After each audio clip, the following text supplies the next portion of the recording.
This is my best kind of show notes because we didn't touch one of them, not even one of them. I'm not sure which one is Paul Rudd and which one is Lane Green.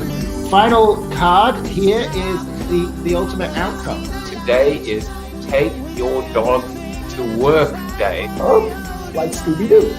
Yeah. Without further ado, his debut. Sweet Caroline. Everybody say hello to Sammy. Is that not good?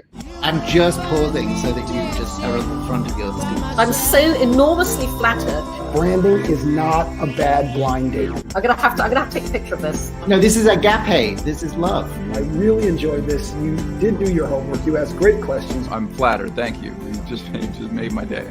Look at you! You are insane. How did I do that? You're how insane. Did I do that? You're insane.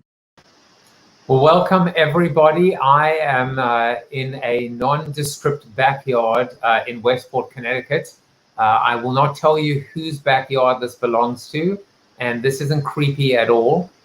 Maybe my guest will tell you whose backyard it belongs to, but I'm excited to have one of my neighbors and one of now my writing muses, because she's teaching me how to write better and circumstances to be more inspired when there's so much distraction around us. And I'm not even talking about the global pandemic. I have Jane Green with me, and you will meet her and you will see her in about 8 or 9 minutes.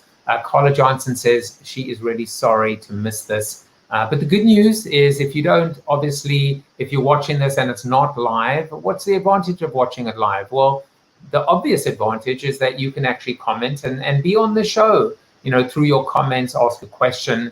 And then, of course, we have the Zoom after show. And that's a real opportunity for you to actually become part of the show. And in this case, to ask Jane a question, to just be part of the conversation, to join the conversation, if you will. Well, today is it's National Gorgeous Grandma Day. So for all of you gorgeous grandmas out there, we celebrate you. You know, do we need a day to celebrate our grandparents? No. What about our gorgeous grandparents? Well, you know, that's tautology. Is that the right word? Because all grandparents are gorgeous. So we just want to shout out to you guys, wherever you may be. You've been through some tough times, being separated from your grandkids, and hopefully that will come to an end very soon. So as I mentioned earlier, Jane Green is a multiple best-selling author. In my intro, I'm going to probably incorrectly tell you how many bestsellers she has, because she now has one more. She is a master chef. She is a painter. She is a muse. There's so many things about her. And she is a pink lady, and you'll see what I mean when you see her soon. So this week's interviews, as you know, we've had 3 fantastic interviews, Jane today, David tomorrow. And if you really want to get ahead and find out who's coming up, all you have to do is subscribe to the newsletter, josephjaffe.com/subscribe, or text, if you're in North America, the word CoronaTV to 66866. I will give you a sneak peek as to who's coming up next week. NBA legend Jamal Mashburn on Monday, customer experience guru Colin Shaw, and you know, you're going to just have to find out about the rest of them. But diverse, different conversations about different aspects or facets of business, of life, of marketing, of culture. It's all part of the CoronaTV cocktail. So quick shout out to my Facebook friends having birthdays today. Anita Chung, I miss you. We used to work together at TVWA Shite Day. And then, of course, on LinkedIn. It says happy linked birthday. I think it's meant to say happy LinkedIn birthday. So happy LinkedIn birthday to all of you guys as well. Well, it's time for our seated soliloquy. It rolls off the tongue. And today I wanted to talk to you about escapism. Escapism, you know what I mean. The ability to escape is what I want to talk to you about.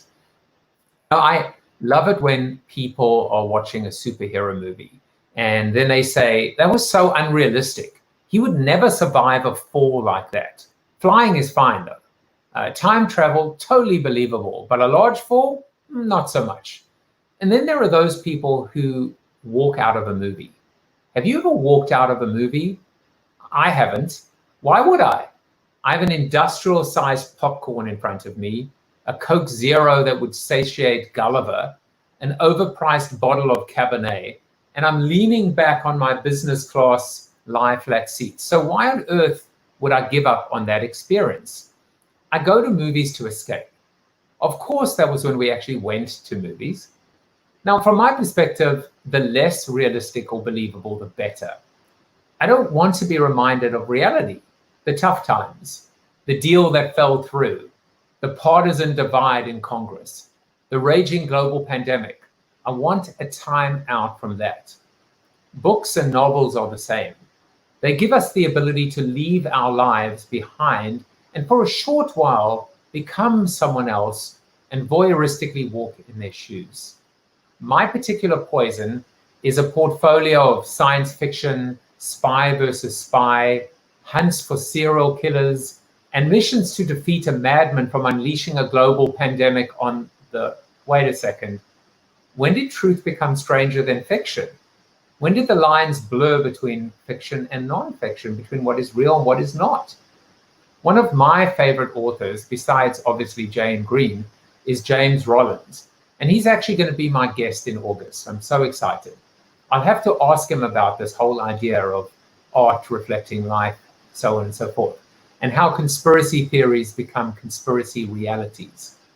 So the next time you feel the urge to give in to your inner cynic, suspend disbelief for just a brief moment in time as you allow yourself to submit, escape, and leave your problems behind you just for a moment until, of course, reality hits once again. Well, now it is time to bring on my guest, Jane Green. Jane is the author of 20 novels, including, I would have said 17, but I'm going to say 18 New York Times bestsellers, 1 cookbook, and various short stories. It's unbelievable. Her books are published in over 25 languages and have over 10 million books in print circulation worldwide. She has a weekly column in The Lady magazine, which is England's longest running weekly magazine. She's also a regular storyteller for The Moth. I love The Moth. Her first story for The Moth, Greener Grass, was videotaped and subsequently went viral on Facebook with over 3 million views. She's a resident of Westport, Connecticut. She's a neighbor. She lives there with her husband, a small menagerie of animals, and according to her bio, 2 many children. Does that mean too many children or too many? Or does it mean it's time to get them back into college and beyond? Please welcome Jane Green. Jane, welcome to the show. Hello, hello. How's my backyard? It's your backyard. I had no idea. Yeah. I can see my cat behind you. She'll, you can turn around anytime, give her a little. So there. Yeah, Pat the cat. Yeah. So yeah, I decided, I mean, we are neighbors. We could socially distance and do the show. But I actually thought that We might have had issues with lighting, with sound. And by the way, it's a pretty muggy day today. So we're just going to have to settle for fake backgrounds. Or not. Yeah. Or blinds, window blinds. I mean, I'm actually in your backyard right now. This is maybe yours is fake. You know what? And I'd come out and join you, but I'm better inside with air conditioning. So I know. Well, me too. So one thing that we have been is quarantined, or self-quarantined, or sheltering in place, or locked down. And I actually saw an interesting article the other day that said what 100 writers have been reading during a quarantine. And I was actually wondering, what have you been reading during quarantine? But more importantly, we're going to talk a little bit about what you've been doing during quarantine. And specifically, have you been writing? So first of all, what have you been reading during quarantine? So I'll be honest and say that I haven't been reading very much because I've had this tremendous reading slump. And in the beginning, I have to think of quarantine now as early quarantine, mid quarantine, late quarantine. So early quarantine was a disaster. I got nothing done at all. I think I was just in shock, really, at the way life was. Mid quarantine, I read a little bit. My favorite book that I've read thus far in quarantine has been a book that came out this week, actually, called Musical Chairs by Amy Popel, which is just a quirky, warm, lovely family story set in a falling down farm in Kent, Connecticut. But actually now I'm researching my next novel, which is set in Marrakesh in the 1960s. And so in fact, now I have things like John Hopkins, The Tangier Diaries, Letter to Eve, which is Yves Saint Laurent's longtime partner, Pierre Berger-Lettres, Marrakesh. I have books on Saint Laurent. I have books on Marianne Faithfull. I'm delving into the 60s in a big way. So that's what I'm reading now. So what's interesting to me is that, it is very clear that the great authors of the world do a tremendous, and have to do a tremendous amount of research. I was talking about James Rollins, who's going to be on the show. I just started reading his latest, and it's just unbelievable the precision and the attention to detail. And it could be embellished, and it could be it could be fictional, but it's always amazing to me at the end to go back and see the author's note in terms of what actually was and is factually absolutely on the money. And it's incredible sometimes how almost unbelievable it is that the things you thought were made up were in fact real, and the things you thought were real were made up. And it all just blends together beautifully. Well, and it's interesting you say that, because this actually really, I don't generally do a lot of research for my books, because I write fiction, I write commercial fiction. I'm writing about sort of women and men much like us and their lives. They're very character driven. But this is the first time I've delved into historical fiction, and it's blending fictitious characters with real people who live there. And so there's a very fine line, because I want it to be accurate, and yet I wasn't there, and I don't want to get into any trouble. So it's really interesting, kind of discovering these true stories and figuring out how to blend them in to a fictitious tale.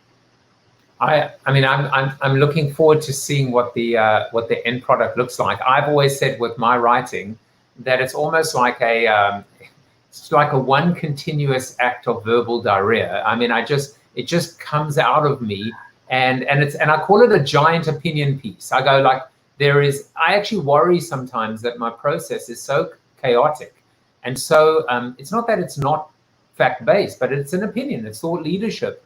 And it scares me sometimes thinking that, or at least there's this little nagging voice that says, you should do more research and due diligence. But then I realize that's just my style. And that's the thing with writing. Everybody does things differently. I mean, it's been a long time since I wrote in a stream of consciousness way. And my background was as a journalist, so I tend to be quite organized, and I give myself a sort of set word count, and I know what the theme of that chapter is. But everybody's different. Everybody does it in a different way. And I don't like the shoulds in life. Shoulda, coulda, woulda. So I always get, whenever I say to myself, oh, I should be, I always think, no, I could be, because then that takes the pressure off. That doesn't make me feel guilty. Yeah, I mean, listen, life, there have been common threads. I've done now over 80 of these interviews. And it's just amazing when you see the common threads between guests and between the people I'm talking to. Most people would never look back in regret, or at least learn or recognize that everything that has come into our path and in our way is, if it wasn't there for a reason, and a reason that we might not understand at the time, I think the successful entrepreneurs and business people are the ones that can still push off against that and build on top of it, as opposed to letting it pull them down. Yeah, and it's that whole concept of failing forward. It's that, I definitely could have been stopped multiple times during my life, but I have a certain fearlessness, and I have failures every day, but I move through them. I just keep moving. And I think that's a huge thing for me. So if you have a goal or something that you're aspiring to, you have to keep taking action steps towards that goal. And even when roadblocks come up, you just circumvent them and keep going, and don't dwell. As you said, no regrets. Just keep moving.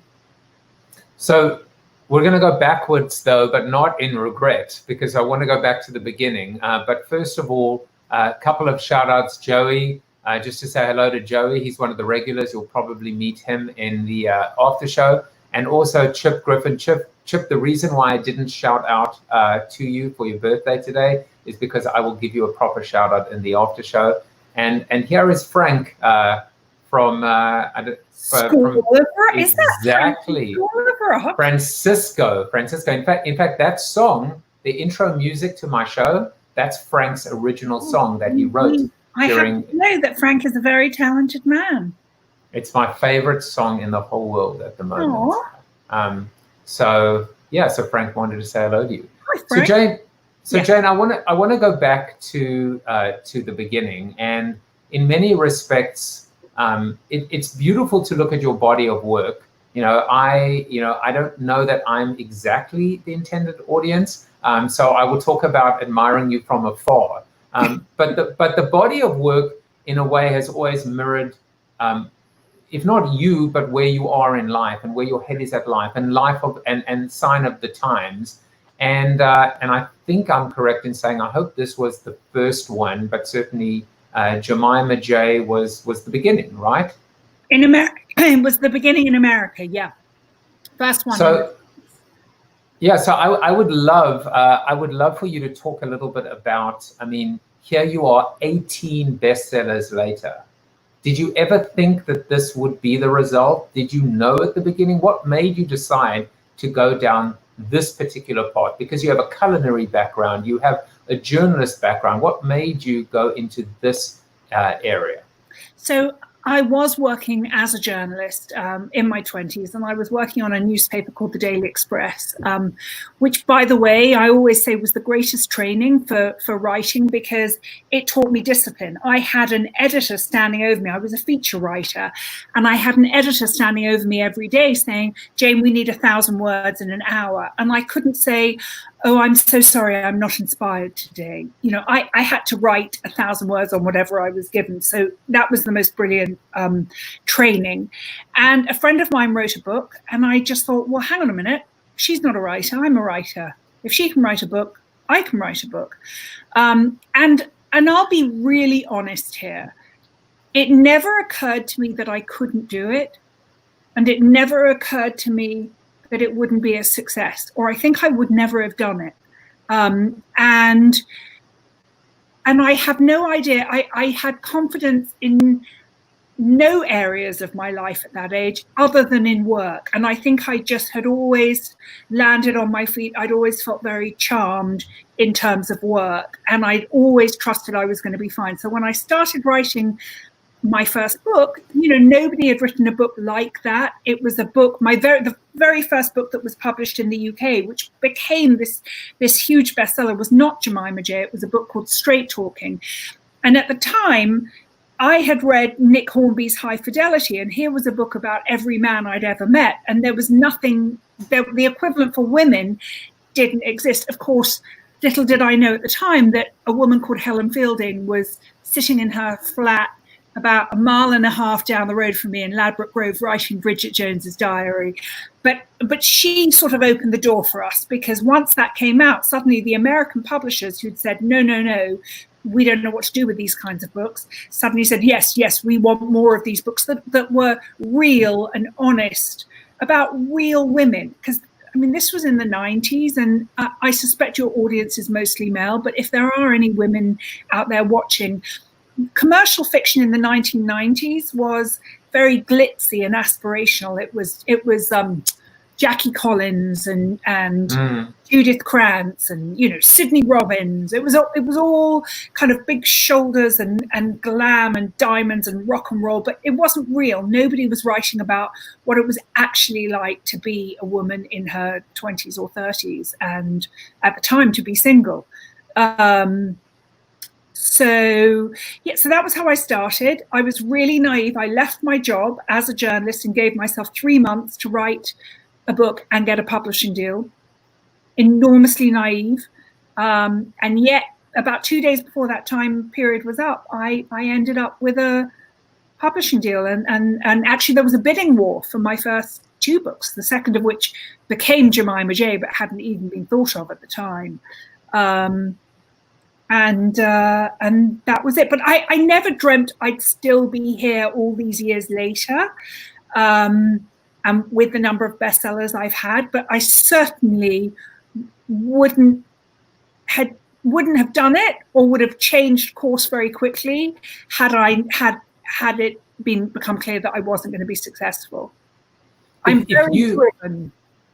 If you, by the way, if you think about even your most recent book, what percentage of the people that will read the book do you think are people that have read the previous one and the previous ones? If you had to just even think, just with unscientifically. I think it's probably quite high, because I've been very lucky in sort of establishing a brand. But one of the challenges that I've faced recently is, when you write this many books, what happens is people they read your first few books and they love them, and then they get bored and they forget about you. And so I see quite a few comments from people who say things online like, oh, I used to love Jane Green, I haven't read her in years. And I think, well, why not? Where have you been? I'm actually writing better books today than I was back then. Why have you abandoned me? That's always the challenge, bringing those readers back. And actually, just publishing is really hard right now, and it's also why I'm exploring different forms of writing, different kinds of books.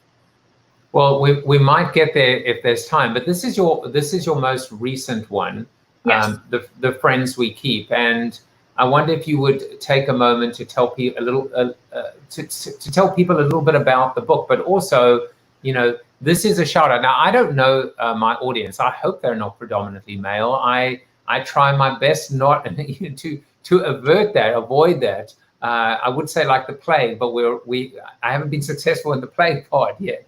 But this is a message to people out there that said, you know what, I used to read Jane Green, but I haven't read her in ages. What's different about this book? Why should they read it? Well, I don't know that in many ways, I think it's an archetypal Jane Green book, in that it's the story of a disparate group of people who come together. There's a big secret from the past that threatens to blow them all, blow up all this newfound happiness they found. And it has a lot of warmth and humor and realness. People are struggling. I'm really fascinated by the flaws and the things that make us human, and the things that life throws at us as we get older, particularly. I think this really happens. It starts in your 40s, when suddenly you wake up and realize that life is not as easy as you have thought all this time. And, friends die, or parents get sick, and there are financial, whatever it is, you suddenly realize that life is throwing you all these curveballs. The difference with this book is that it's set in the English countryside. I went back to England in my head, if not bodily. So this one, it has little bits in New York, little bits in Westport, but mostly it is in the English countryside, with old lovely stone houses bathed in golden light and clipped topiary hedges and hedgerows, and it's all rather lovely. It's good escapism. I'm just going to close my eyes and enjoy the audio book. This is the audible version of I did actually record the audiobook of this one, so these dulcet tones can lull you to sleep every night. As you sip that glass of wine in the beautiful background, watching the sunset. So Susie says that she's pretty sure she's not male. I don't know, it's hard to tell from that picture. Well, just hold on. Don't make her unbuy the book. She just no, read the book. I'm totally kidding. You are very clearly female and gorgeous, and thank you. Love my edginess. Thank you. It's my pink hair. So I want to talk about your edginess, because, one of the things that's it's not really edginess, I would call it. I would say one of the most beautiful things about you is that, and it's also, I think, endemic of what it is to be an author today, that I can just reach out to James Rollins, never thought he would respond, and he did, and he's coming on the show, I hope, but it's the fact that authors, I think smart authors today are accessible. And so in a way, it's almost like you would buy the book and you would get the other stuff as added value. I almost feel like you're buying into the brand, and the book is added value. It's like, it seems like the whole thing is flipped. It's very true. I love that you added in, I think you said smart authors, because not everybody does it, and you see the difference. But I think it's that it isn't, first of all, I never want to distance myself from my readers, because the whole thing is I'm writing books about me and about them, and we're all going through the same shit, and I want them to feel that. So I'm very honest. I was born with the honesty gene, and I think that we all realize now that it isn't enough just to write books and to do a little publicity tour at the time. It's people want to see your life and who you are, and whether you're as they imagined you when they read your book. And I have no issue sharing it. There's plenty of stuff I keep private, but I'm pretty open. It's interesting, because when you talk about being open, it's been fascinating getting to know you. We actually, people may not know, but we shared a co-working space for a while, and you became a bit of a muse, because I would just look at how you wrote, and how disciplined you were, and how focused you were, and you would put on your noise cancelling headphones. And I think I asked you at one point, because I've struggled to write lately because of Wi-Fi and text messages and notifications and Netflix. And one of the tips you actually gave me was, which is, I do all the time now, which is instrumental music. Listen to music, but not with words, because words just mess your brain up and distract you. And actually, there are lots of compilations now on Spotify and iTunes of kind of concentration music or exam study music, and there's, I like Bach. I just find that puts me in a great mental place, and also anything that's concentration, that also puts me in the right headspace. So this was my way of setting up a few images from social media, which I think are just they're awesome, they're endearing. And they show how, in my soliloquy, I spoke about art reflecting life. But in this case, it's this beautiful DNA strands of the author and you know, in this case, her prose, her writing. By the way, before I show this and a few other things, I was listening to Jim Carrey just brought out a book, and it's all about a character named Jim Carrey, and it's about him, but it's not about him, and you don't know what's real and what isn't real, and it's science fiction, and you know, Rodney Dangerfield's consciousness has been downloaded into a machine, so Jim can interact with him, but it's also like it leaves you guessing, I suppose, to a degree, in terms of what is real and what isn't real. But with you, it's all real. And so we're gonna look at a few of them. One is this was a meme that went around, and I guess I put this in is because your LinkedIn. I know your LinkedIn profile. I'm getting to know your Facebook profile today a little bit. I don't think I've seen the Tinder one yet. I've only seen the black cat, not the white one. But I love this because, you know, it demonstrates who you are in just a simple meme, which is a little, you know, doesn't take herself overly seriously or too seriously, is prepared to, you know, get her feet wet and join in, and doesn't have to be always on the outside looking in or just standoffish. And that was, I just thought this was a lot of fun.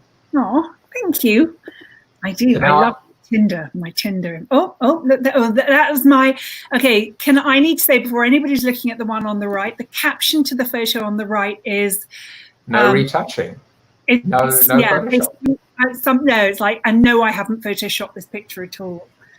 My hair looked really funky in that picture, and so I just moved all the books and swirled until I got my hair looking good. So this is what the two, why I chose the one on the left was I tried to go back and find the earliest photo on your Instagram page where your hair had a glint or a glimmer of pink, and to me it told a story, right? This was the first time you came out and revealed a bit of your pink lady, and then you went all in. And then you were like, you know, I'm not just going to put in a streak or highlights, I'm going all pink. And I think it's a beautiful metaphor and an analogy for, hey, listen, whatever you're going to do in life, do it properly or don't do it at all. Yeah, I love that. And I think also just the story of my turning pink was really, it's just another good life story, I think, because I turned pink last year. And as you can see from the picture on the left, it did start slowly. But, you know, I realized as soon as I did it, I'd spent so long feeling, you used the term, you just said in the earlier pictures, I was not on the outside looking in. And yet I had spent my life feeling as if I was on the outside looking in, and particularly, you know, moving to Connecticut, and I'm obviously from London, well, obviously from England, not obviously from London. And I never felt that I fitted in, and I tried really, really hard to fit in, and I tried really, really hard to look like everyone else. So that involved, in our town, you know, I went for highlights and straightened my hair. My hair was sort of, you know, caramelly blonde honey, and I never quite mastered the whole Lululemon athleisure wear thing, but I did try. You know, I designer labeled up like everybody else, and I never felt right. I just always felt wrong. And the minute I dyed my hair pink, which was just on a whim, and I looked at myself in the mirror and I just thought, oh my God, this feels like me. I actually sort of, I tried so hard to be this chameleon and turning myself into what I thought I was supposed to be, or what I thought you wanted me to be. I had no idea who I was until I turned 50. And I'm now 52. And so far, this has been the best decade of my life. And part of the joy is just really figuring out who I am, what do I want in life, what kind of friends should be around me. And I realized that when you tap into, when you stop worrying about what other people think, and when you tap into what's absolutely true for you, you start attracting the right people anyway, because your authenticity comes across. It's beautiful, beautiful thoughts and insights. And by the way, this is my first Twitch comment ever. So this is, I'm streaming to Facebook, LinkedIn, YouTube, Periscope, and now Twitch. And I'm not really sure that I deserve to be on Twitch, because it's a gaming platform where generally people are streaming about a game of chess or Fortnite. But this shows you that, you know, there was reason to stream to Twitch, because whoever this person is, Jozika001, thank you so much for watching on Twitch. So I think that was great. You know, going back to what you said, Jane, and thank you for sharing that with you. I think this follows up exactly with what you were saying. And you wrote this article, Why Are So Many Women Haunted by a Fear of Not Being Good? That I think takes it. Not being good enough. It was actually there was not. It was the full title. Good enough. You're right. I must have clipped it. Typical male, right? Always, you know, cutting. But you know, this insecurity that you felt, and this need to recognize, of course, that not only you were good enough, but also recognizing that this is something that still women are struggling with. It's important. I think you see that the role that you play and the contribution that you make to help other people know that they're not only good but good enough, and specifically women. So I just wonder if you would just maybe expand a little bit on that. You know, not extrapolating, but zooming out and recognizing that this is not just your struggle; it is a struggle that so many people have.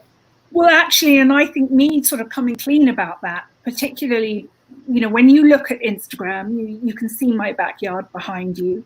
My life looks absolutely perfect. And I got so many letters after I wrote the piece. And the piece was basically saying what I talked about before, that I'd spent my life feeling inadequate. And it was only when I turned 50 and I sort of realized who I was. But the other thing I realized was that people judged me by what I looked like or by my Instagram account, and I judged other people, and none of it's real. And what we so often do is, I actually told the story, I have to tell the story, that I was giving a book talk, and it was in a very fancy New York apartment, and I walked in, and there were all these extremely, you know, fancy people with their Hermes handbags lined up along the floor, and they were all designered up. And I walked in a very simple sort of linen outfit, and they looked me up and down and just looked, you know, just turned away dismissively. They didn't know who I was. They didn't realize I was the woman they were coming. It was a breast cancer fundraiser. Anyway, I was the speaker, and I got up and spoke about my best friend who died of breast cancer. And I told a little bit of her story, but really I told my story, which is what it was like looking after somebody who's dying, and looking after somebody you love, and the powerlessness and the lessons I learned. And primarily what I learned is that love is a verb, is that loving people requires acts of love. It's not calling people up and saying, hey, I'm here if you need me, or what can I do, because it puts the onus back on them. It's just thinking of anything you can do to make them feel better and doing it. It's a verb. Anyway, I gave this speech, and then I talked at the end of finding white feathers, because my friend and I had always talked about how she would be my angel and she'd leave white feathers for me. And I started finding white feathers in bizarre places after she died. And these same women that had looked me up and down dismissively and turned away when I walked in, there was a line out the door afterwards to meet me, and these same women were bursting into tears and flinging their arms around me. And I realized that, you know, what we do, we all feel inadequate. We all feel that we're not good enough. And so often what we do, particularly women, is we armor up and we hide those insecurities with the right bag, jewelry, or the right hairstyle and the right make, you know, whatever it is. But what it does, the more we armor up to hide what we know to be true of ourselves, which is that we're not as good as you, we're not quite good enough, what that does is it stops us connecting, because the only way that human beings can actually connect is when we're vulnerable. And when we allow our flaws and our real selves to be seen. And the minute you drop the armor, and the minute you allow those vulnerabilities to come through, that's when other women go, oh my God, I've gone through it too. So actually I think Instagram has done us a great disservice in promoting, perfectionism, as if we needed more of it. But I feel like if there's one good thing to come out of COVID, it's been a craving for authenticity. I think people are more willing to be authentic now. I've actually said, and that's how we connect, and that's what we're here for. I mean, otherwise, what are we here for? We're not here to make money. We're not, we're here. Really, what matters at the end of the day are the relationships we have. Yeah, I mean, thank you for just mentioning that at the end. I was just going to say that as I've gone through this journey, I've been trying to assemble an Avengers of superpowers, what I feel are the new superpowers: empathy, endurance, patience, generosity. One of them is not a fragility, but being vulnerable. It draws on this idea. You think you're rich, someone's richer. You think you're sick, someone's sicker. You think you're tall, someone's taller. And now, for the first time, you look to your left, you look to your right. We're all vulnerable. We're all craving the connection. We're all craving each other. And I think it's quite liberating and empowering to be able to say everything from I don't understand, I don't have the answers, help me, or let's figure this out together. And so if there is a good thing, I would agree that would be it. Joey said love. I mean, that is a takeaway if you needed one. Love is a verb. And Celia Ophir said, great interview. I could be in Celia's backyard as well right now. Yeah. It's funny. I just want to touch on this, and then we'll go from the sublime to the ridiculous. But right now, my wife is gonna shake her head because I'm gonna give the obligatory Howard Stern reference. But listening to Howard Stern's interview of Hillary Clinton, I said back in the day, I said if Hillary had been on the Howard Stern show, she would have won. I'm telling you, you can take that to the bank. I'm not wrong about that. And then I listened to the interview that happened after the fact, and she spoke about that one moment, which was when she was on stage. I think it was the second debate, and she was essentially being almost physically stalked by Trump at the time, invading her personal space. And that was the moment for her to just either punch him or push back. And she just couldn't and didn't, because that's not how she had been conditioned to react to a bully, to a man. And it was that essence of armoring up, or in this case, just kind of cowering down. Maybe it's armoring up versus cowering down. And I just hope that things will be very, very different now across the board, that everyone will kind of rise up and just stand up for themselves. Well, from your mouth to God's ears, I will say I think that Hillary, I think nobody knows what to do in the face of somebody who doesn't act normally, in the face of somebody who, whether they're a toxic narcissist, whether they have borderline, whatever it is, whatever the issue is, we sort of expect that everybody's going to behave in a reasonable manner, that we have our own personal code, and we presume that other human beings abide by that code. And I think that often when we come across behavior that is so shocking and so out of how people behave, you're actually speechless. And I didn't see Hillary as cowering. I saw her as just sort of choosing to ignore this extraordinary behavior that there is no explanation for. It's almost like a child behaving in a way, and you choose not to give it the attention. But anyway, I wasn't going to go down a political road. No, and we can, generally we leave the Zoom after show for political rants, Okay. which sometimes it's very cathartic. Sometimes you've just got to let it out. But I do understand. I've been around people who have had various sort of mental health issues, and you do after a while you just sort of roll your eyes because you can't reason with them. They're not going to react to you in a way that normal people react. There's just nothing that can be done. So you just sort of carry on doing your thing. Well, we got one comment which actually shows that OAC, and again, we're not making this political, but we're talking about women standing up to men and male bullies. That she certainly has been standing up saying, hey, by the way, look, I mean, such a large comment that, Jane, we have to go like this just to like appear above it. I don't know if you can even appear above it. There we go. We're just above it as well. But yeah, I mean, things are changing, and we'll check our politics at the door for a second, and we'll go back to what I think is a real interesting common theme, which is about being proud of who you are and embracing that.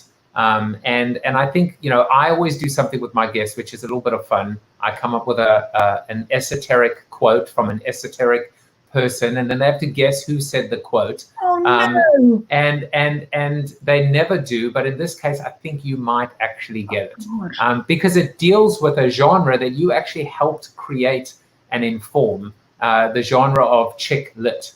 So the quote is, chick lit was amazing, and I was thrilled to be a part of it. Do you know who said that? I think it was probably me.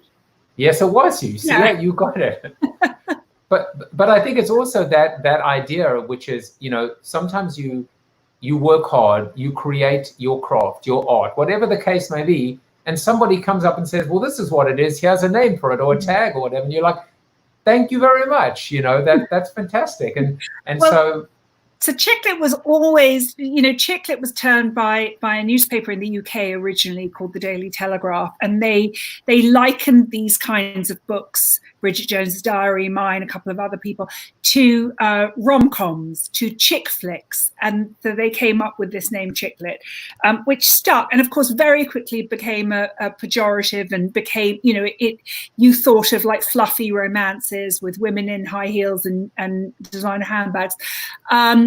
And I had to find a way of sort of making that palatable. And I, now I've been in the business for 25 years, and I recognize that publishing always likes to try. It's easier for them. It's easier for readers when you have pigeonholed something, even if it doesn't necessarily belong in that pigeonhole. The latest trend now are beach reads, and the absolute undisputed queen of the beach read right now is Ellen Hildebrand, and she's a fantastic writer. She's a wonderful woman. She absolutely deserves the #1 spot that she has. And what's been really fascinating for me for the last couple of years, when I started, everybody was emulating my covers with legs and shoes, and now if you go into a bookstore in summer and look at that table in the front, every single book has a cover that looks like Ellen Hildebrand's. And the problem is that not all those books are summer beach reads. A lot of them are set in winter. Some of them are set in the English countryside, nowhere near a beach. Many of them deal with, illness or death or, really heavy subjects. But the publishers think, well, if we can get it out in May or June, then it hits the summer list, then we'll sell more copies and we'll package it to appeal to the summer reader. So I want to shift gears slightly and talk about your continued evolution, and which is amazing. And we had a conversation at our shared workspace, and I think that I write nonfiction, I write business books, and you've always written fiction. And we had a discussion. I don't know whether you said this is something I'm thinking, or I said, I can see the Jane Green show. I mean, it's just clearly obvious. There was that you're going to be on television at some point, and with a studio audience. CoronaTV. That's you are now. I mean, you can be my co-host anytime. But I think what was amazing is you've learned so many lessons and life lessons, that truly you are a motivational writer and a motivational speaker. And I don't want to go too far down the road, but I would love to hear what that might look like. What are some of these lessons, these life lessons? I know you have your own philosophy and vision in terms of being able to help people make sense, a Babel fish to help them make sense of this chaos called life. So, gosh, I have a few. And thank you for saying all those lovely things. And I do definitely, I am writing my first nonfiction book, and it is essentially the wisdom that I've acquired along the way and the lessons that I have learned that have enabled me firmly in middle age to really seize my life and be really happy with my life. And I would say, well, the philosophy that really changed everything for me is that the definition of happiness is not getting what you want, but wanting what you've got. And the other thing, which is very similar, is that life is where you look. And the Buddhists have a saying where they say life is suffering, pain is optional. And I absolutely believe that we have a choice every minute of every day about how we choose to see it. Because life is life. Life is going to throw good things at us and bad things at us. But actually that thing is just a thing. It's really how we react to it. And there's an apocryphal story that I love to tell when I'm giving talks, which is about the woman who pulls into a gas station in, let's say, Westport, Connecticut. And she says to the attendant, "Hey, I'm moving here with my family next week. What's this town like?" He says, "Well, what's the place like where you last lived?" And she said, "Oh, it's horrible. The people are miserable. They're superior and arrogant, entitled. We haven't made any friends. Nobody speaks to us." And he says, "Well, I think you'll find Westport is much the same." And then the next day, a different woman pulls in and says, "Hey, I'm moving here. What's this town like?" And he goes, "Well, what's it like where you lived last?" And she said, "Oh, it's amazing. The people are wonderful and supportive and warm and so much community involvement. And we've made so many friends." He said, "Well, I think you'll find Westport is much the same." And I just found to life is where you look. And that's really it. Happiness is a choice. Now, are there ways, if you're not happy, it's almost impossible to think, well, how am I supposed to make myself happy if I'm not? And yet there are studies now that show things like a practice of gratitude. When you feel yourself spiraling or going down the rabbit hole of negative thought or fearful or anxious thought, you can immediately pull yourself back by thinking of 3 things that you're grateful for today. They can be small, they can be big. But what that does is when you can train yourself into that habit, a practice of gratitude, it actually rewires the neural pathways in your brain, and it actually makes you happier. There is a psychology professor at USC called Robert Emmons, and he says gratitude is a sustainable approach to life that can be freely chosen for oneself. It is choosing to focus on blessings rather than burdens, on gifts rather than curses, and people report that it transforms their lives. So, gratitude is another huge part of my philosophy in life and of, some of the things that I'm writing about in this nonfiction book that I am writing. But I love that you thank you for saying you see me as a motivational speaker. It's funny, most writers are quite frightened of speaking, and I have this bizarre thing where I just really, really love speaking, and I noticed that my talks were becoming more motivational without me even kind of realizing it. I feel like I don't want to just stand up here and talk to you about my book. I want to make you feel good. I want to make you think. I want you to leave here feeling a bit better certainly than when you walked in. Well, I am immensely grateful to having met you and having you come on the show. I think people watching as well, how can this not resonate in terms of hearing these things? As tough as things are these days, we can always find the joy and find the small things that can make a big difference. And sometimes it's a smile, and sometimes it's a compliment, you know, and sometimes it's even finding joy in a negative review, which I know you've never had. I get some from time to time as well. But trust me, I do inspire quite strong feelings in people, which I think is a good thing, although it's really hard. But they're the people who love me, and the people who don't feel very strongly about it. But that's it. Well, I'm going to leave you guys with one image, which actually shows how Jane Green is imperfectly perfect. And it is that ability. Well, listen, I have to show this. Of course you knew I was going to show it. These are all publicly available. But, well, I don't even know the story behind this, but I actually think that, you know, we've seen you through the 4 seasons.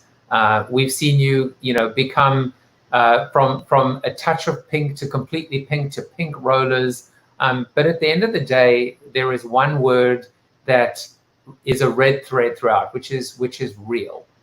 And it's funny how someone who has created a life and a career in writing things that are not real, you know, so to speak, in fiction, couldn't be more real. And that's you. Thank you. Thank you. So yeah. You're very welcome. And I just want to thank you again for coming in. Jane is going to join me now in the Zoom after show. If you would like a little bit more, could you even deal with a little bit more insight and wisdom? Of course you could. But this has been Jane Green, multiple mega best-selling author and pink lady. If you want to find out more about her, just go to janegreen.com. You can follow her on Instagram, but not Twitter. I mean, she's on Twitter, but her Twitter bio basically says, go follow me on Instagram. I'm much better on that.